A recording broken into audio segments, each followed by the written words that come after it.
orchard one, fetch. We merged the PR, did we? No, this was last week, so 12 of. So let's look at that and we'll do the agenda after. So nothing new there.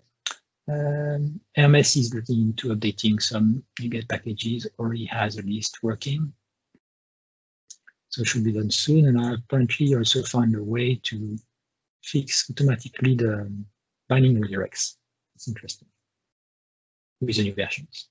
Now Orchard Core from the 12, then this one we saw, and this one also. Talked about it. DateTimeOffset indexes should be datetime. Okay, until I fix that,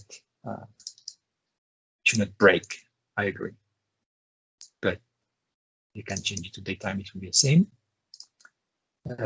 PathBase aware fav icon.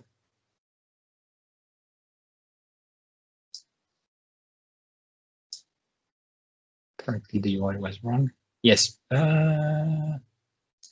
Maybe for now. Why it didn't work? Why it didn't work before? That should be the same. What is wrong with that? Because maybe with IS, but even though I assume that would work. So yeah, maybe it's just using liquid. And not here because it's Reso and tag. Okay. So I assume he wants to use the tilde, but I don't know. Is there 8284?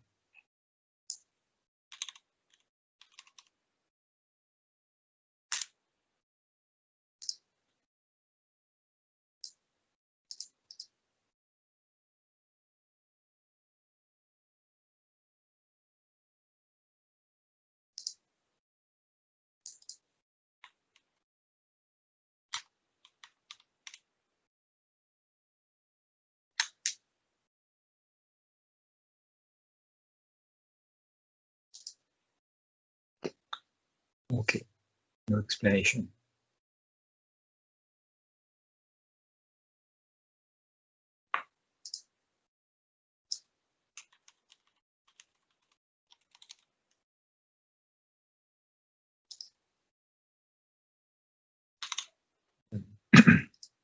Add the resource management project to references. Project cores need the resource management project. Okay. YesSql stylesheet rendering.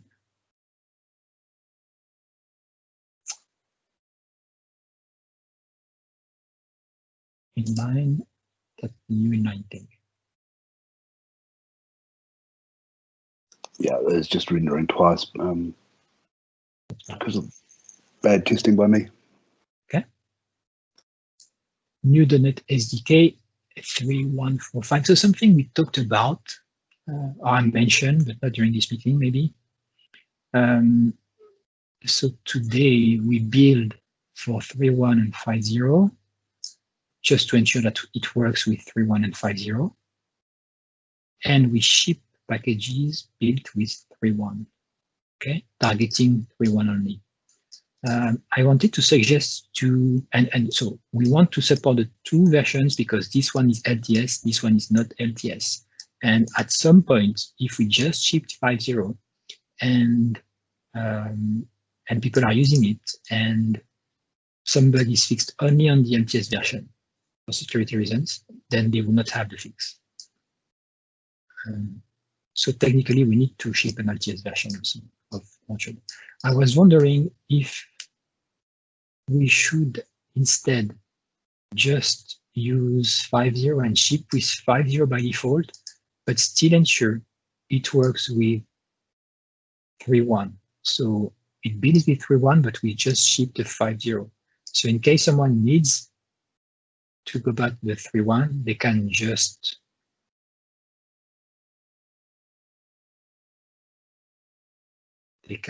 do what? They can just target 3.1, net grab 3.1, and it will still work. Change their own CMS, their own the CS project. But our default will be 5.0, and this way we will just have to require the latest SDK. That might be a solution, as long as we can compile on 3.1, and it will just work. Will it or will it not? Or we need to ship both packages in this case? I think it would be safer to ship both. Because we depend. Yeah, I think we will need to ship both in this case.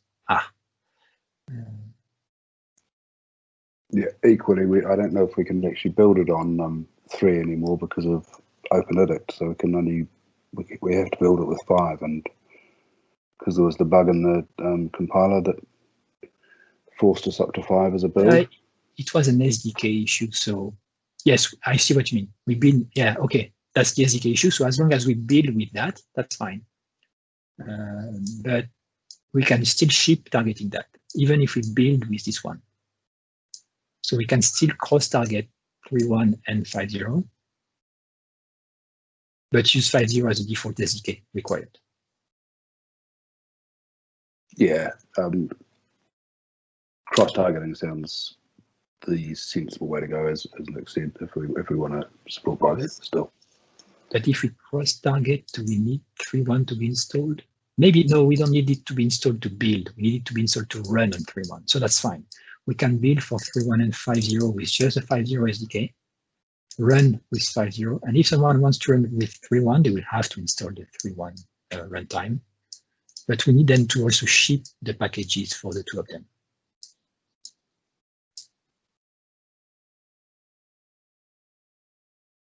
Because we have a dependency inside each project to netcore and not net standard or something like that.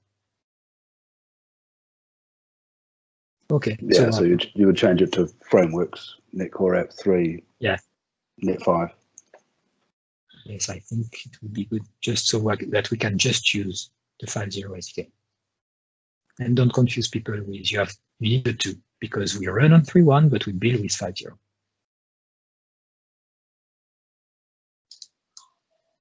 And issues that will be fixed only in 3.1 and not 5.0. This is like the pessimistic option, because it won't happen. We'll be on 6.0 before they decide to fix only something in 3.1 and not 5.0. And at that point, the 6.0 will be an LTS, so we can switch to 6.0. Okay. So if someone wants to try that,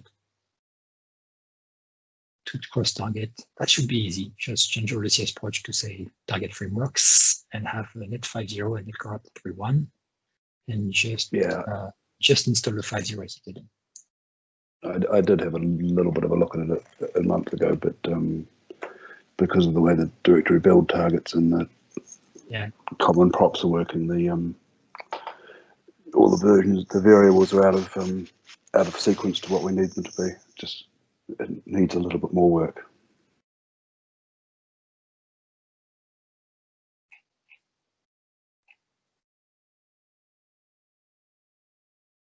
Content definitions, export all the types and parts alphabetically.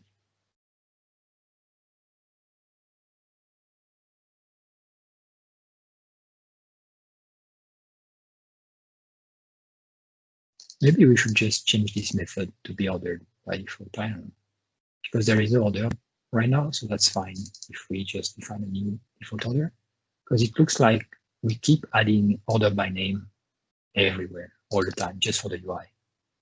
So if there is no reason to not order these types and this part. And if we ordered, because aren't those two methods cached as well internally, list type and list part? Yeah, I should, but if it changes and it's uncached, and then it. But if we cache it internally, then at least we could cache the ordered by version internally as well. Well, it doesn't care. It doesn't matter. Whatever, cache or not cached, with order, without order, we can order it, even the cached, or even if it's not cached internally. Just saying that because we keep adding order by everywhere. It's like every week there is a new order by on type and part. So, as long as we can still order by something else if we want, we could have it by default. So it will fix all the UI, because that's what you want when you list all the types. today there is no reason to order by something else.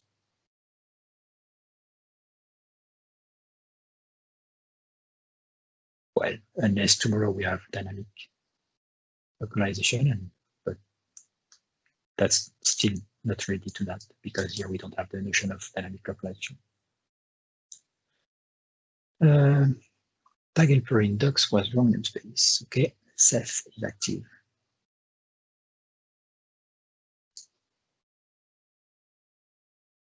Okay, good. Reminder. Update extension method name in GraphQL documentation.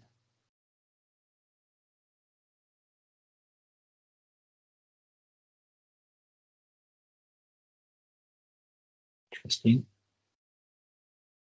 PathBase where another one. Yeah, there must be something. You see? Tilde slash. Maybe. Because I saw a PR from Jean-Thierry from a very old issue about reusing the same middleware for static files instead of a middleware per module. Maybe that's related to that. Did we merge that? It's possible. No, that PR is still sitting there. Maybe you saw that. But, maybe you saw it, yeah.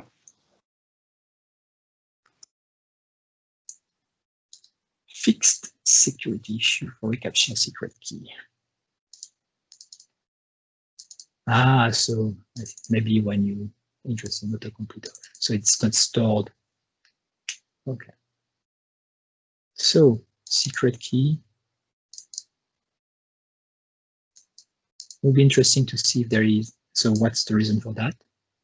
Because I don't understand all the implications of not having that on such a field.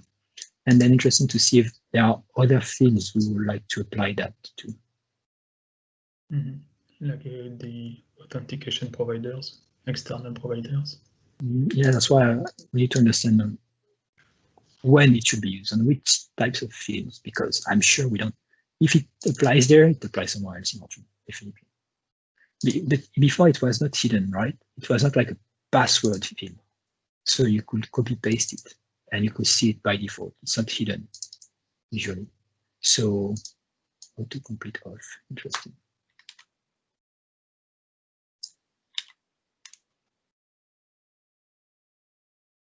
No, feasible autocomplete feature.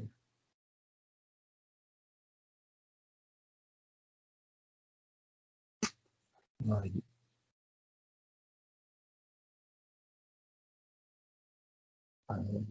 Autocomplete, I get it, but in terms of security, I don't understand it.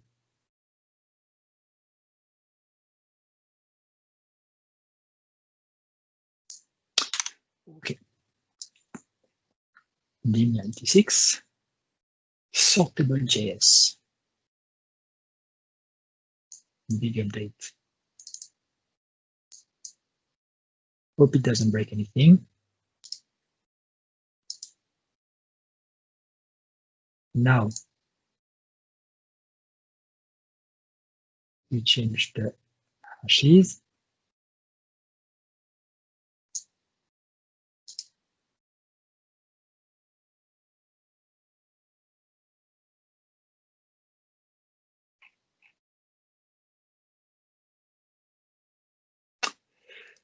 Upgrade YesSql.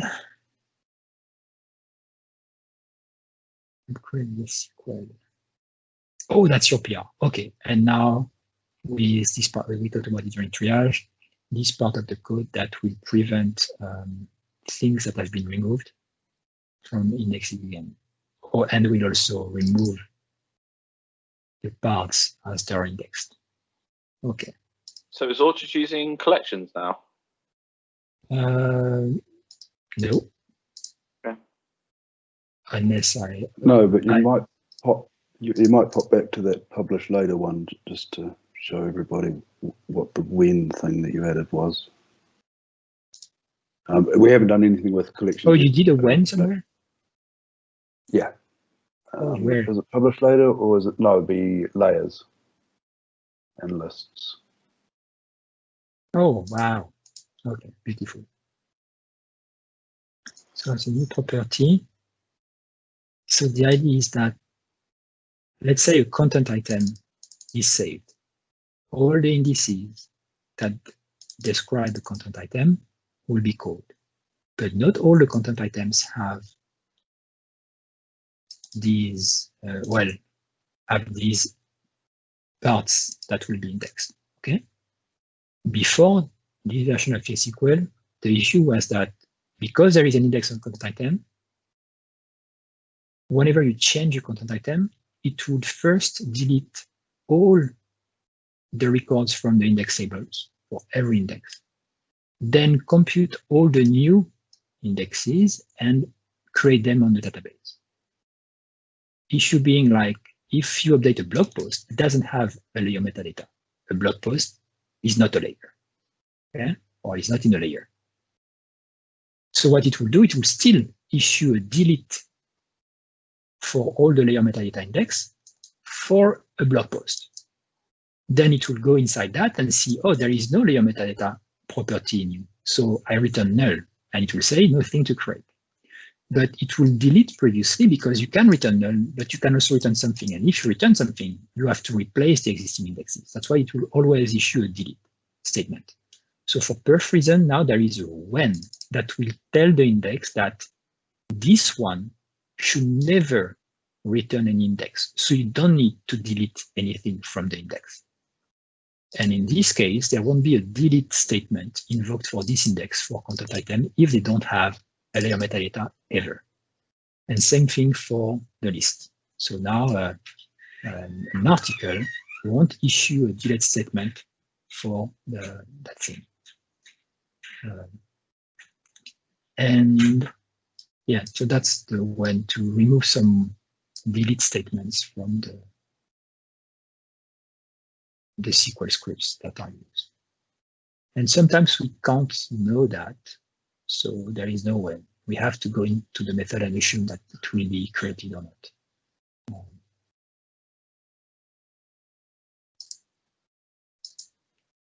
Some optimizations. Clear? Did I forget anything? And it was very important before because when Bing did some benchmarking, you had, let's say, 20 delete statements, but each delete was a single unique query to the database with the same connection, but a lot of chat with the database. So if you are using SQL Azure and you are local, and if your database is far away and there is bad network, then it's super slow. So that was very important to that. In the meantime, with this PR, with this change, now everything is batched. So either you have 1 or 20 deletes, there will be a single query. It will be faster. The impact won't be as big, but well, if we can prevent a delete statement, let's do that. Times n content item, obviously. So n times n. Yeah, I'd be really interested to see how you go when you upgrade that, Nick, because this should dramatically increase the speed of updates on items. Yeah, I was just thinking about that because I've got about 20 million items in my index, and I see quite a lot of deletes. You won't see that. It'll be massive. There will still be some deletes, but they'll be very well batched. And I mean, we did quite a lot of. I did quite a lot of tests against remote SQL databases and was kind of improving it by 75 to 50%, depending on the type of item that was being updated. So I'd be really interested to see what it's like in the real world. For me, so far, it's definitely improvement, but I know you've got quite a lot of stuff going on with updates. Yeah, I might upgrade it anyway and see what I want. That 1 or 2 defects fixed. But yeah, this is what I'm seeing as well. Huge amounts of deletes. You see delete for each index. Yeah, I couldn't understand why it was doing so many deleting, so many. So I explained earlier, was it clear or not? Yeah, I think so. because technically you don't know which index to delete.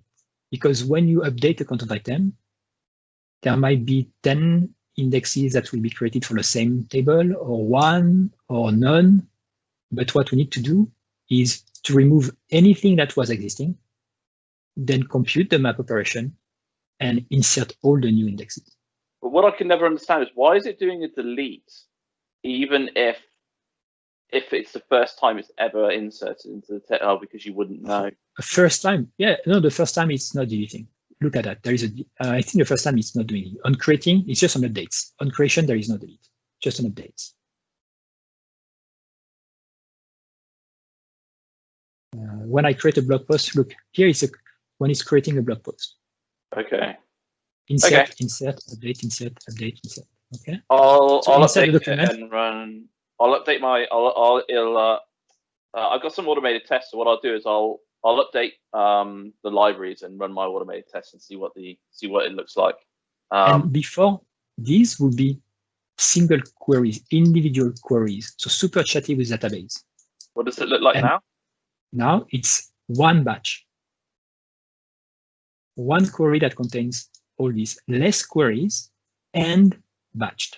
So before, for instance, you had insert update, insert update, insert update, insert update on each item. Now it's just one insert for each, and it's a single batch, a single communication to the database. Okay.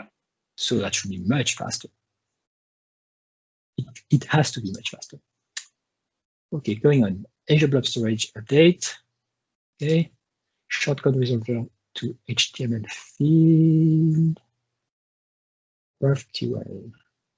Oh, interesting. Yeah, because GraphQL exposes the data, but if it contains shortcodes, we need to be able to evaluate them also with GraphQL. So I hope that's what it is. Custom query, the same way we have that for Liquid. You can get, or Markdown. You can get the raw Markdown, or you can get the processed Markdown. So render HTML.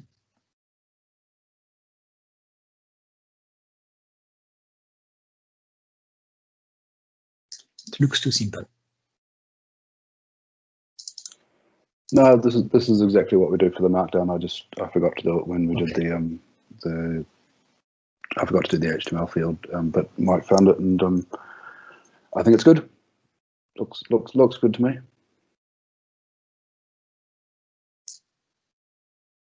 Because we do it only on the HTML field. There's already code in place to do it for the body and for the Markdown. Okay. Good, thank you, Mike. Remove merge complete marker. Oh,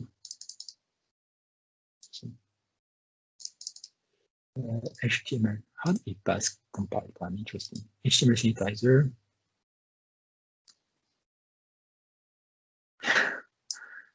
Okay.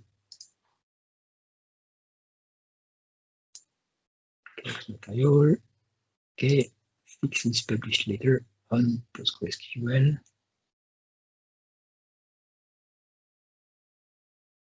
Why?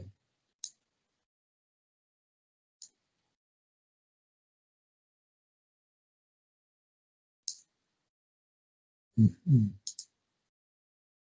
Yes, I filed an issue, I think, saying that this. Oh yeah. No, someone filed an issue and I found the solution and gently fixed it. Yeah, we were mapping a date to a string, but then PostgreSQL doesn't support converting the strings to datetime automatically. So we need to map it to datetime. Okay.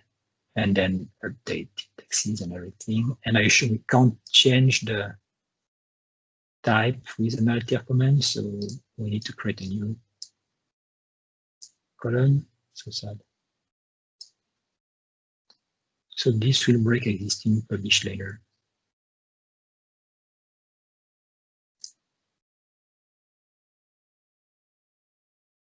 This will break existing PublishLater. So official announcement. If you have PublishLater entries, you need to recreate them because the index has changed. So theoretically, they should just need to be resaved. Yes. and you don't do it for every. Well, let's see how the workflow. No. It should be meeting. Okay. Worst case, something is not published. So people will wonder, why is it not published? The fucking author doesn't work. Hate that CMS. Don't stop distributed shell host. There is an exception. Okay. No.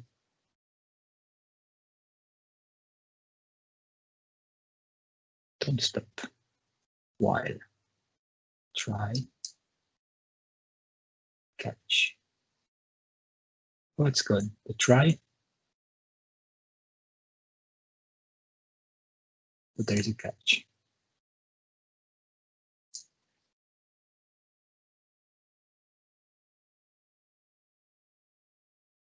The try is good. Oh, but the try, okay, the try is in the while now. Okay, that makes sense now. Try is in the while.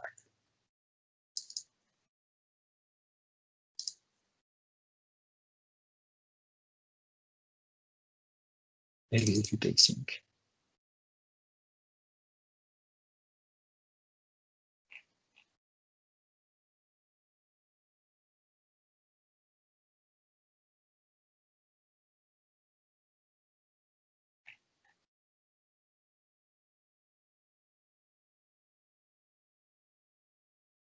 Okay. Scroll down a little bit in there.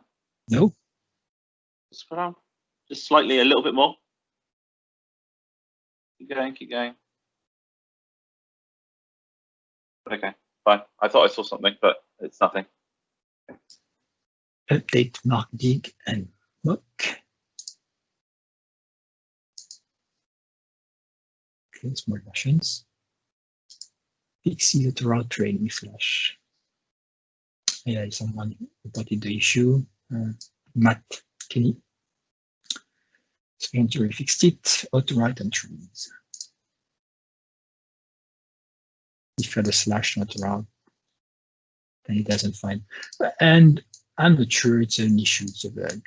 It's always controversial to do that because I'm sure if I file the opposite issue, someone will fix it. Issue being that you have a site and should you have a site. I'm sure I have a single page. Okay, here. You have a site. What happens if you do slash? Here you have a 404. That's what it's fixing. So this is an autoroute entry. It's a custom page. Here, if you do that, it won't find anything. Oh, I don't have anything with pass slash with auto-TMS slash. Okay.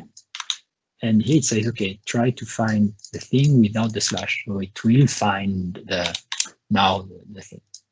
But someone might say that, well, this is a different resource. So this should not return the same thing as that. And I'm sure some of you will agree with that. And I'm sure we've talked about it by the past, that this is something, this is something. This is not that. And this is what it's doing.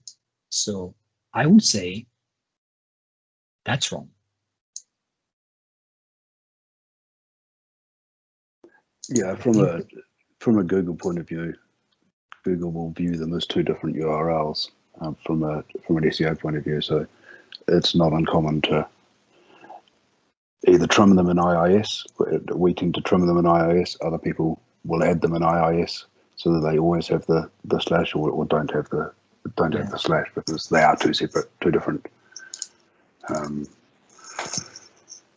Yeah, so it should be a rewrite. Yeah, I always thought with an if you have a / at the end, it's the path.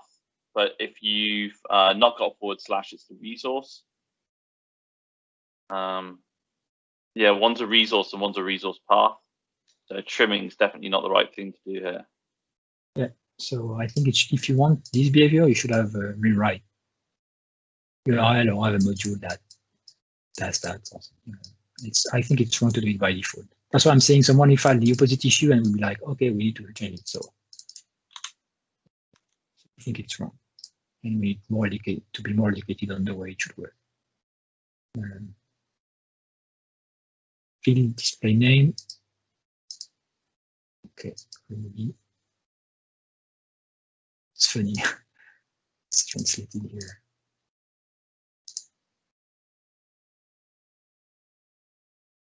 Default display. Okay. So last week, Dean showed us dynamic resources. Sebastian didn't show that. We might talk about it today if we have time. So 1.19, 2021 demos.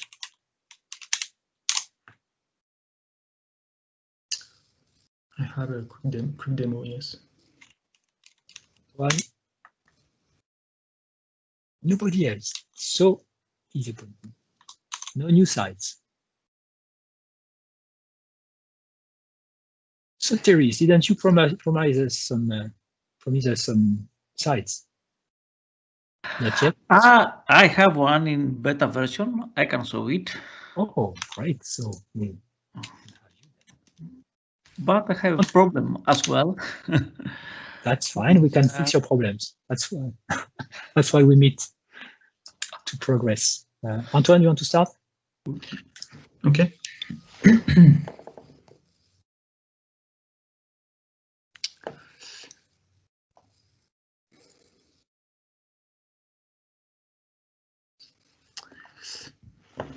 Okay, so this is my website, and I wanted to show you how I use custom settings in my theme to be able to change some displays. Can you go back? I missed the. Can you go back? Orchard Core, it's easier than you think. Okay, interesting.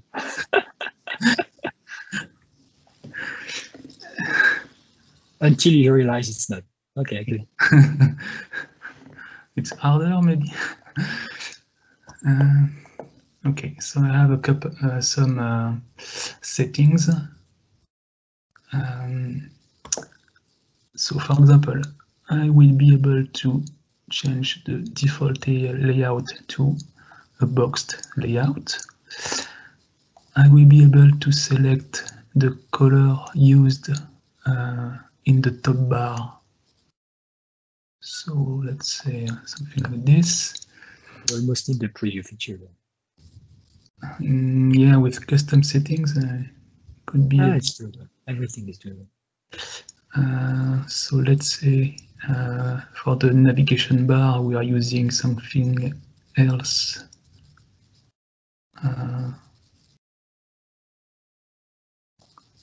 So maybe this one. For the header color, we can choose this one. For the alignment of the header, we can use the left alignment, and if we don't want a big header, we can choose to enable this setting. And if I want to change the logo, I can upload a new media and use it. So if I save those settings and I refresh my site, you can see that it's using the top bar color quaternary. The header is using the primary color. It's aligned on the left. It's using a mini header. And for the navigation, we are using the stripe. And I can revert the changes, or say I want to use, for example, a secondary top bar, a top line navigation. I don't know, quaternary header. So what's the name of the original theme? It's called Easy, E-Z-Y. EasyY. EasyY.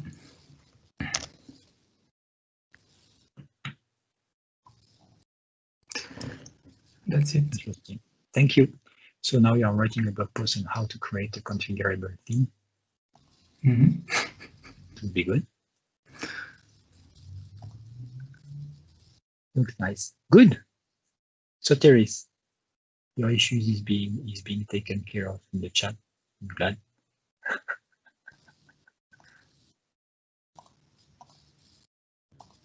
Okay. Probably it's all great to you, but I will share. Beautiful.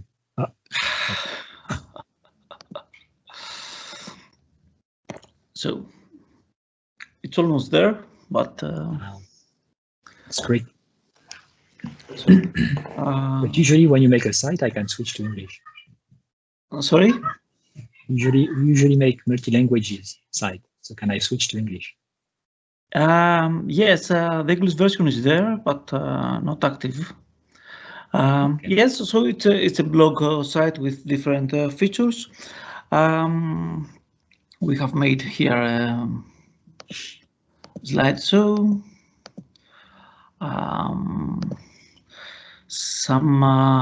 The categories and taxonomies seems to work right.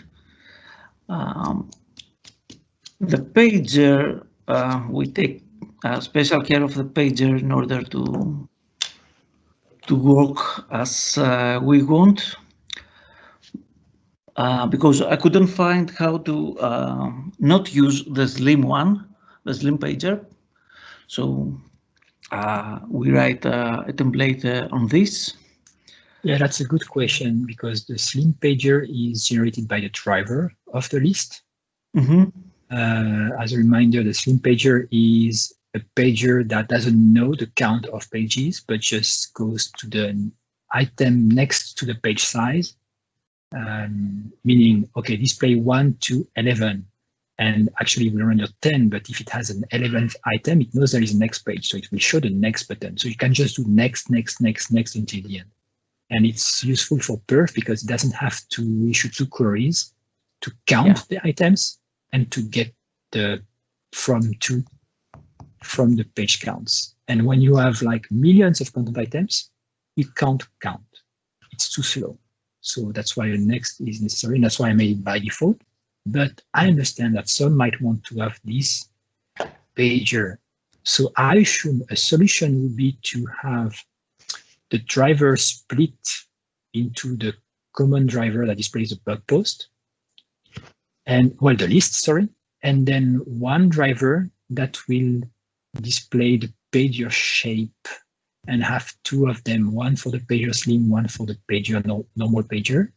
So it could be enabled, well, or maybe it should be a property of the list itself. What pager do you want? And then we could render each of the pagers in this case.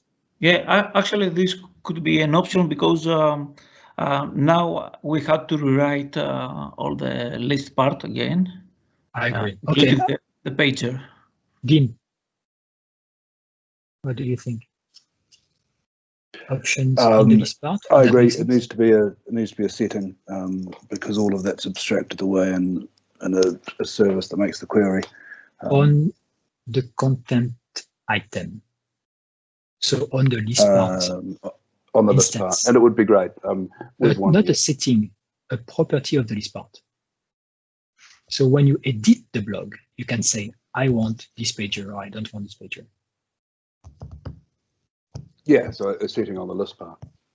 And well, that will work also. Okay, so if I create so that's a good question actually. So if we make it a setting on the list part, every blog instance will have the same pager. If you make it on a list part content, then each blog can have a different setting. Could be either way, to be honest there. But it would be nice. This is something I've needed as well, and just done a custom driver for. I would tend to think of it more as a setting because I would think that each blog that is being displayed differently is probably a different list, a different content I don't type, disagree. but Okay, I wouldn't disagree. Yeah. Yeah. So if you have 2 blog as 2 tenants, then you can decide Okay, but in a tenant, all the blogs will have the same pager. Yeah, we can start with the setting on the list part, and if one day people really want that also at the item level, they can. Mm-hmm. Yeah. So this would not eliminate the need of two queries, of two queries actually, one for the pager and one for the total count. Yeah. Yes. But it would be easier not to rewrite everything. I agree. No, I agree. It was opinionated. And honestly, the first implementation was a pager like this. Then I realized I should take the effort to make it a pager slim. And I made it this way, made it the default. And nobody never complained. So that's why. Mm-hmm. And okay, this is it. The menu is based on taxonomies. So it's directly. It's using the current implementation of the taxonomy menu generator, the dynamic thing. Like you didn't re-implement anything, right? Or did you create your own query to load the taxonomy? Actually, let me check. It's actually a widget here with liquid. Because we wanted to. Okay, so it's not the standard menu. Huh? It's not the standard menu. It's your own widget. Okay. Well, yes. Okay. But it's a quite straightforward widget with. So it's not cached, or do you cache it? It's not cached right now. You could cache because you have your own template here. You could have a global cache tag around everything here to cache the menu. Okay. And you can do it like by time, like 10 seconds, and you can also make it sliding, and like every time it's queried, then it's again cached. It's still cached for 10 seconds again. You can also make it dependent on taxonomy items. So you should try those things because that can be costly to generate the menu all the time when it's always the same.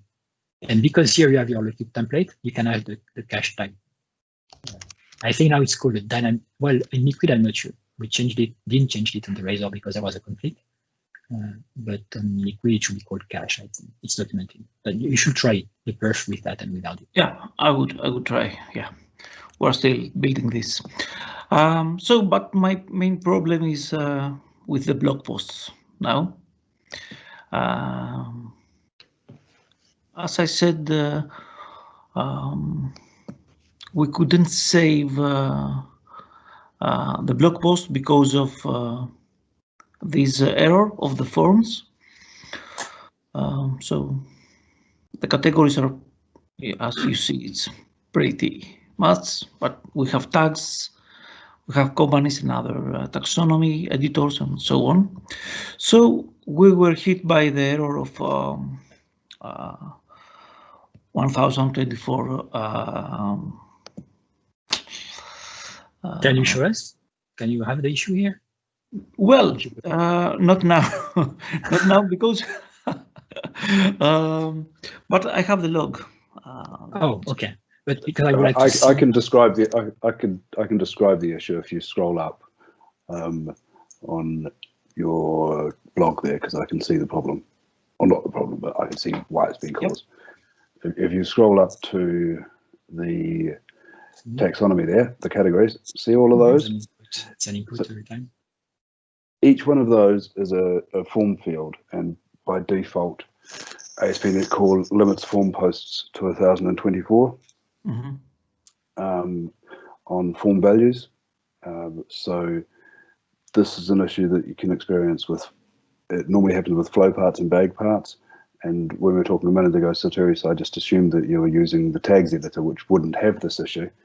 But because of this editor, which is big for the categories, you know, it's massive. It exceeds the default values for 1,000. How do we get 1,000 form fields with that thing? So, Dean, the strange here is that when I deleted by by accident some tags, it start saving again. So I think that if I create 5 tags, it will not. It will stop. Yeah. Can you show the log? Because well, that's why I would like to see the payload. That's why I wanted you to submit it, because I'm sure when we see the request in Chrome debugger, Okay, let's create. We can see the list of form fields.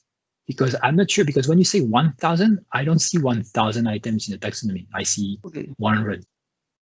So I have error creating tag here. So, but open the Chrome tab and the network tab just to see what kind of query it's sending. Yeah, okay, sure. The network, and do the same thing. Okay, let me save it. Probably it will not. Huh?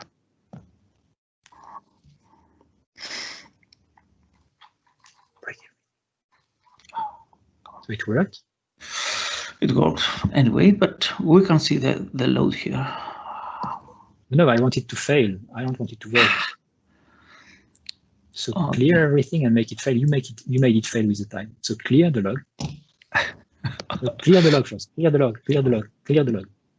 Okay. And now do it. Make it fail. Not so easy. And, okay. 404. Interesting. Click on the second one and look at what's wrong. So this one worked. Yes, second. This one. Node. Just keep where you were. Just go to the first one. Yeah, the first one that failed. The first one here. This one failed. It worked. This worked. Okay. The second one failed. Yeah. So compare the URLs that are the same, and then we can look at the content.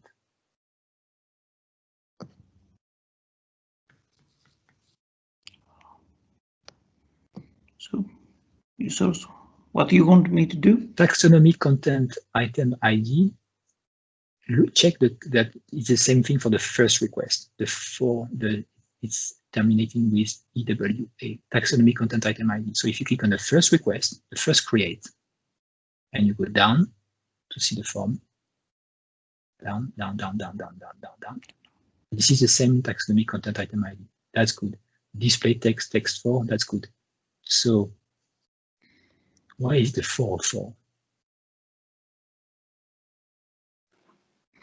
Yeah, so the 404 error is not the error that you'll have posting because you're posting exceeding the form value count. That'll give you a 500. And if so it is a different. If you go up a little with a second query,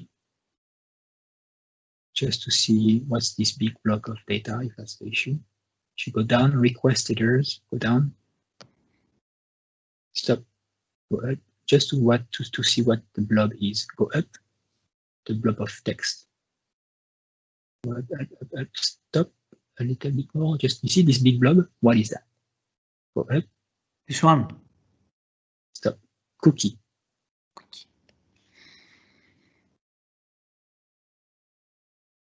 What kind of cookie is that? Is that the anti-forgery cookie? Mm-hmm.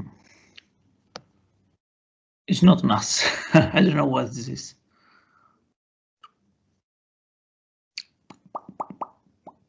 Looks like, okay. Well, that's common to both of them.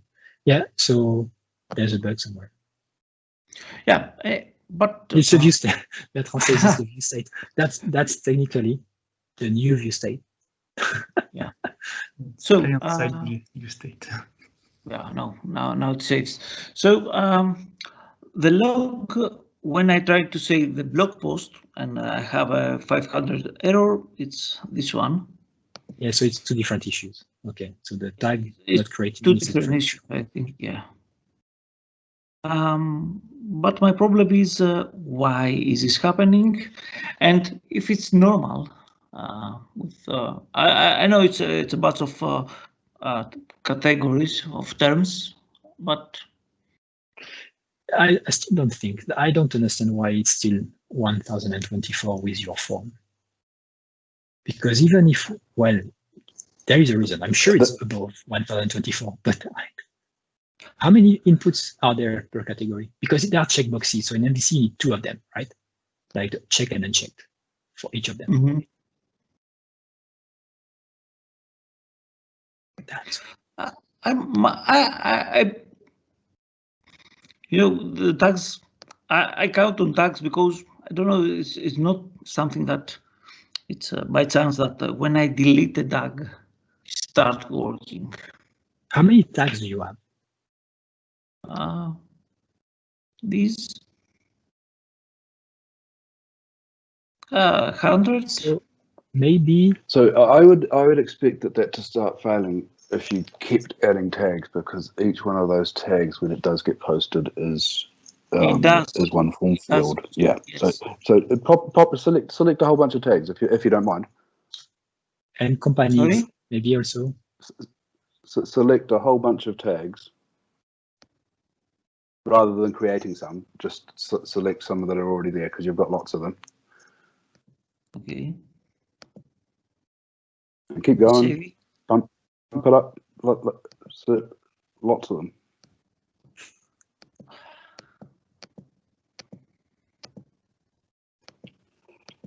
Now, bear in mind, Sebastian, that the form value count is not, I don't know how it's calculated, but that's not the same as the number of inputs on a form. Okay. Yeah. Let me check. So what I have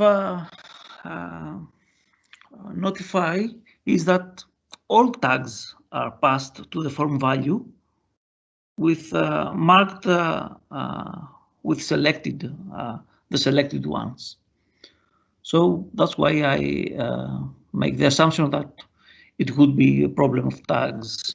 I'm not sure, but I can probably I can make it happen and post the form. Yeah. But in an issue. Yeah. Yes, if you can share everything that is sent with the query, the request to see what's coming, what is there, where is the 1000 coming from, values, not inputs. Yeah.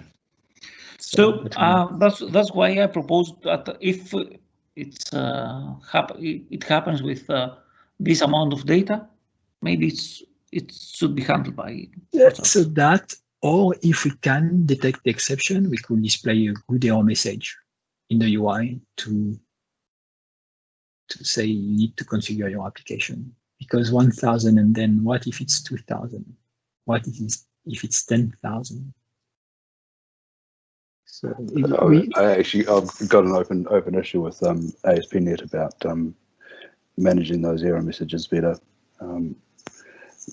because it affects a whole bunch of things, but unfortunately it's just bad exceptions that are thrown, and that the exceptions vary depending on what the particular issue is. So they did agree that it was worth doing, but they didn't know where they could do it inside Kestrel. Yeah, and there are different levels actually, right? Kestrel and then MVC probably. IIS if you use IIS. Yeah, and with IIS, in some circumstances, it's handled because IIS will handle it. But the error responses out of Kestrel aren't good on errors like this. You just get 500s. So you have to start catching exceptions and looking at the text message of the exception to see if to see what the actual fault was. But I personally think we should handle this a little better. We talked about it a long time ago, about having an option for that admin controller to increase it in the same way that we do for media, for the max file sizes. Okay, yeah, that could be an option in the settings. Yeah. At least if we, so we don't have to configure the app when it happens. So yeah, and so that Sortablejs doesn't have to go through all my issues on GitHub that I've opened about it to find out why and how to fix it. Okay, and also if you can intercept the exception to point to the setting, it would be interesting. That would be nice. Okay, cool. And this way we don't have to be opinionated about how much, because it's easily fixable, it's documented, and people will understand and change to the value they want. Okay, good advice. But surgeries do open an issue with that, because I'd love to see the tags, because I'm surprised that they're working that way. Well, be a hangover, I have made it. Yeah. If you want me to share, here we are. Yeah. Nice site, Soteris, as usual. How did you make it? Like templating, decoupled? Oh, 500. Okay. Can you hear me? Yes. Okay. Copy paste that. Okay. And put it in the issue. Everything here, the whole form data. If there is no secret and no content that you don't care about. So I just created some tags. Okay, I will have it. And okay. feedback on the website creation. Do you have any? Like, it's fast, we know. Okay, fine. Actually, it's pretty fast. With Lucene queries, I think that it's much more performant than O1 or Chart1. So you use Lucene queries and not SQL queries? Yeah, Lucene queries. I use SQL queries for getting the count, actually.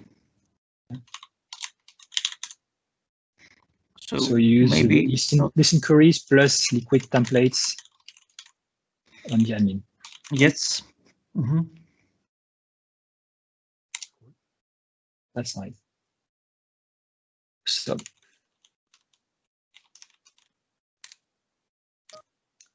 thank you very much. So quick update, because last week I could not. I will show you the new Fluid repo and the perf improvements. So Fluid now is on the main branch. I've changed it. There is a new thing. I'm surprised I haven't seen any PR for that yet. I don't care about NPG SQL right now. I shipped a V1 1.0.0. Everyone is asking always to remove the beta. Like, no, it's so stupid. Let's take benchmark.net, okay? It's 0.12.1. Nobody's complaining that it's not a stable version because there is a beta. Okay, it's 0.12.1, but people care that there is no beta in the word. So I removed the beta in the word. Now it's 1.0.0, okay? And that's stable. That's using Irony. That's the version we use in Orchard. We should update to 1.0.0. That's just the same thing as before, but stable version. I created a 2.0.0 branch. Well, it's a main now, but I have an early 1x branch. So main branch contains the new parser, and I want to show you something. Historically, so we have the data there. So if I go to Scriban, which is Liquid plus customized functions in Liquid templates parser, and honestly, I think I already mentioned that if I had known about this parser before making Fluid, I would have used this one. We were using .Liquid at some point, but it was too slow. So they have some benchmarks, and they benchmarked Fluid. Let me show you. Okay, benchmark Fluid. So this is parsing. So Scriban to parse a small template 10 microsecond, Fluid 27 to parse, but allocations 4 kilobyte, 28 kilobyte, and the one we were using before, the Liquid 66 to parse, 15 kilobyte. Thought it was even more than that. And for rendering, Scriban 9.9.2, Fluid 9.13, so Fluid faster for rendering, and a little bit more allocations than Scriban. Okay, but parsing was slower by 2 to 3 times. However, in Orchard, we parse once, we cache the parse tree, and we render all the time. So in the end, we are very fast compared to everyone, okay? Because we just parse once. The only time we parse multiple times is when we do a preview, every time you type a keystroke, we parse. So in this case, that's interesting to be fast on parsing. And this is a new version. And this time I included the Scriban also on my side. So Fluid parse now is 6 for the same on my machine. So you can't compare numbers to numbers, but it's the same number for Scriban. So 6.6 for Fluid, 9.6 for Scriban. Okay, this is on parse, 2 kilobyte, 7. Remember, for the same template, it was taking 28 kilobyte. And interesting, they had 4 kilobytes here, but 10 microseconds, which is the same here. So now from 28 to 2.7, so divided by 10 in terms of allocations to parse the same template. This is a big template, which, for the big template, I use the blog post template in the default theme, the theme engine, and then plus some menu item template just to have some other for loops. So 38 microseconds, so not milliseconds, microseconds, and 11 kilobytes, and Scriban 4932. And to render 626, but this hasn't changed, mostly some optimization button, and 1.2 milliseconds. Okay, so much faster. So like, let's say 5 times faster for parsing, 10 times less allocations in parsing. Render should be the same with this version, but that's the effect of the new parlot grammar, which is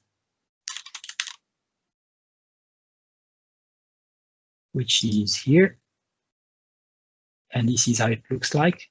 And it's also much simpler than the previous version because there is just one file containing grammar. Before I had to just extract the tags and then have a file that will fold all the tags to find the matching elements. And just to show you how the tags are handled, at some point I say register this tag, this tag, this tag, this tag, and every tag here is a parsing grammar. So like a simple one, the increment tag, find an identifier, any identifier like increment variable foo, then find the end of a tag like curly brace ending, and if you find it, then you just return an increment instruction. An if is, so if you find the if tag, then look for logical expression, then the end of the tag, then anything until you get the else if or the else, and then you wait for an end if, and you create an if statement. So that's how it's written. It's not very hard. And that's everything for Liquid in this file. And it's as readable as the one before, but there is a single file and not the complexity of the other file that was required before. Better error messages. So now we, in the middle of the grammar, we can say what's missing. So expecting a tag, or you have a when tag, but you should have a term after that, and something like that. It could be improved, but that's already good. That's it, just to notify about, Isham cooperated a PR to use this branch instead. So that should improve the perf for sure, even better for the preview. That should be even better on the preview side. Good. Here. And then it's test tags. You broke some GUIDs. ReSql again. The GUIDs are broken? Is Nick still here? Yep, Nick's here. That's what you say, the GUIDs are broken? Yeah, you're mapping you're mapping a type of GUID to string and not to DB type GUID. I know. That's why in this branch here, you will see. I'm working on that. Okay, I will downgrade. Thanks, man. Oh, you just noticed that because you're using GUID?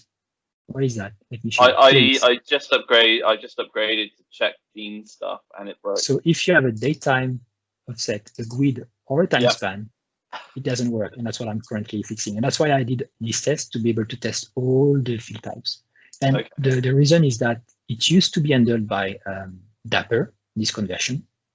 And now I have to do it at my level to get the query. instead of asking Dapper to execute, I need to get the query to batch them. So that's where the bug was introduced. One other thing is just make sure that you're also using SQL type of date as well. So just date time. And that's here. You see, date time. That's the mapping. DateTimeOffset, time span time, and date time is date time, if that's what you ask for. Okay, that's fine. Yeah, GUID's the main one for me though. All right, thanks. Interesting. Yeah, I have to find out how Dapper does that because it should be as simple as that, but I have issues. Working on that and adding all the tests and doing some little changes also, like char is 1 and not 255. But yeah, type syntax. No, should be fixed soon. Sorry. So much work. Questions? Other things? I broke in YesSql.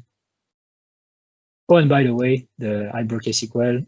Thread will be broken with the 2.0 version for sure. As soon as I open the. So that was probably the thing I wanted to ask, because you have talked about there being some quite breaking changes in the syntax potentially. Breaking changes in terms of coding to extend the tags.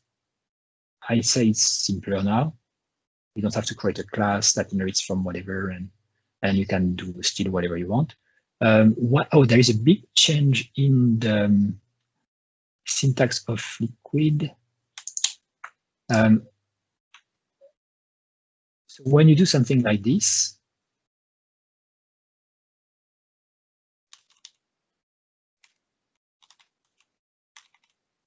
it will, well, strings, okay?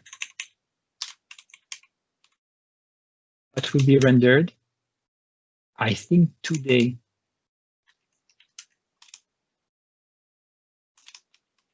is Thread is something like this, 2 spaces through. Wow, so it's keeping, I think it's keeping the indentation. Okay, so what is that?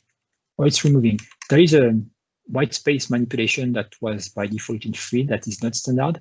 I kept the standard now. So actually it will be the same here. So if you do that, I don't know what was happening before, but if you do that, you will get that. And if you don't want the white space there, you need to put the dash T's there. And then it will remove the spaces up until the line break.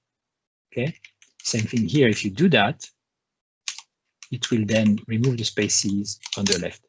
And if you remove that on the right, there is nothing, it won't happen because there is no spaces. If you had spaces, there will be spaces there. But if you do that, remove the spaces. So if you have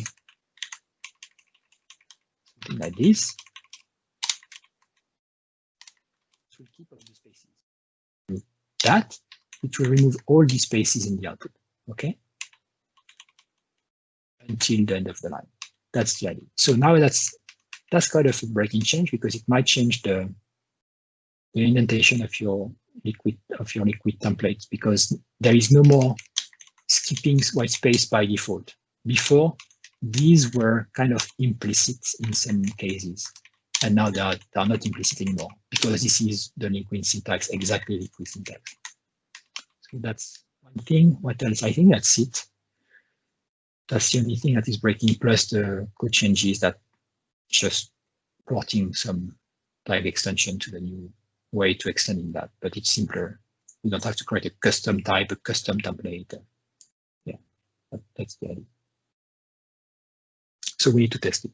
And I expect some templates to fail parsing if I miss something. It passes all the tests, but the tests don't cover always everything. So that's why we need to go on every page to see we didn't break anything on Liquid.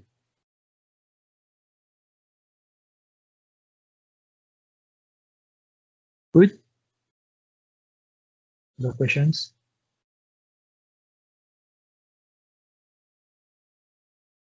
All good then.